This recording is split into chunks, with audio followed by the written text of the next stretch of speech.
kasisi, for today's video, nandito ako ngayon sa bagong bukas na restaurant dito sa City Center Mall. Actually, pauwi na ako pero napadaan ako dito kasi gusto kong malaman kung ano ang kanilang binebentang pagkain dito.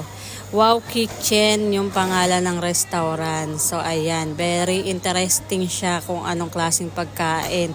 Syempre alam niyo naman ako, foodies life ako. So ayan, mga Pilipina yung kanilang mga staff dito. So ayan, ang ganda ng kanilang ambience pagpasok mo sa loob. So sabi ko, sa susunod kakain kami dito ng asawa ko para naman matikman namin kung ano yung kanilang paninda dito. So ayan, chika-chika ako kay ate about sa kanilang mga paninda, kung mahal ba, pero sabi niya medyo pricely daw, pero okay lang kasi masarap naman. So paminsan-minsan kailangan mag-deserve day din tayo. So ayan mga kasisi, pa-video-video ko dito para may ma-content lang ako. So ayan, ang ganda ng kanilang restaurant. Tapos ayan, maluwag din. Ito ang kanilang mga paninda na sweet. So ayan na, natatakam na naman ako.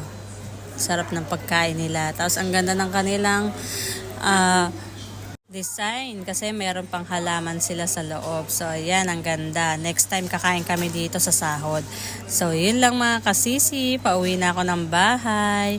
Ayan, hanggang labas binidyohan ko ang luwag niya. So ito na yung taxi ko, nag-aantay na. So yun lang. Thank you sa pag-view nyo. See you in my next vlog.